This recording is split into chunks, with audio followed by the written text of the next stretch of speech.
Let's talk now with Shane Levene, a former heroin user himself. Very good afternoon to you, Shane. Share your experience with us and tell us, are you in any way surprised by this statistic that reveals a large number of over 40s addicted to heroin? No, I'm not surprised at all. I mean, the first great surprise I had as a heroin addict on the streets was the age of users. I mean, I thought they would be maybe late teens, early mid-20s, and I was surprised even at that stage. That was just before us. So it doesn't surprise me at all. I mean, I think it's always been the case. Why do you think there's been this? I mean, tell us more about your experience. How long were you addicted for, Shane? Well, I still use. Most days now I'm on methadone maintenance. I'm here in France. We have much better treatment here in France for heroin addiction. And so it's been 15 years now.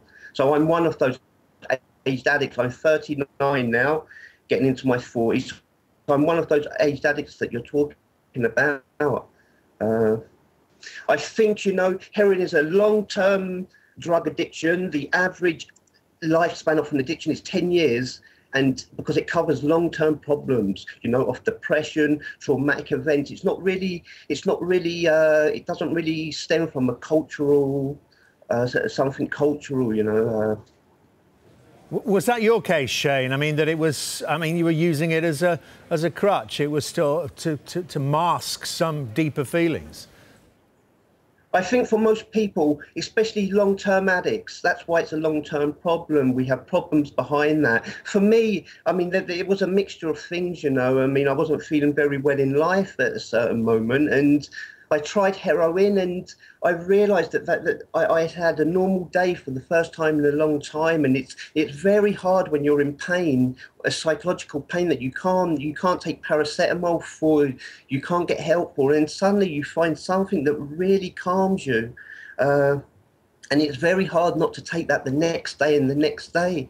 You know, it's very hard to accept your pain when there's something you can do about it. So, and I think for a lot of long-term addicts, that's the case. And maybe a lot of people who just try heroin, you know, it could be curiosity. And I think the statistics are that it's like 65% say it's through curiosity that they first try it. But people that stay on it is a different matter.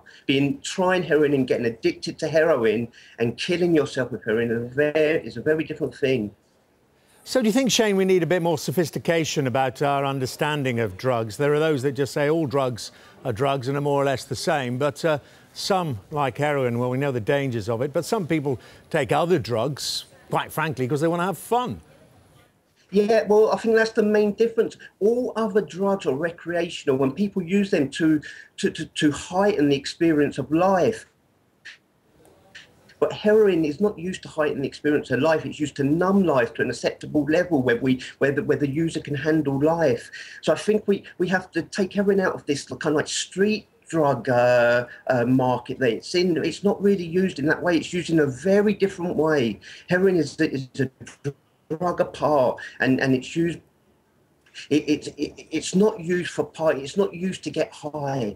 It's used to get low. It's used to get down with life. Well, Shane, so I think really it's the social and domestic problems of our society where it's stemming from, and it's not understanding drugs better. It's understanding the social problems, and in those areas where these statistics are so high, I think it's there where we need to concentrate and do a bit of work. It's not in understanding of the drug. We understand the drug. It's understanding why people are choosing this drug at this time with so much on offer in the world. Well, Shane, it's good to see you looking so well and being so articulate there. We lost a little bit of what you said. That's sometimes the nature of the beast when it comes to Skype, but we got the vast majority of what you said. Thank you very much indeed. That's Shane Levene, a former addict, now receiving treatment in France.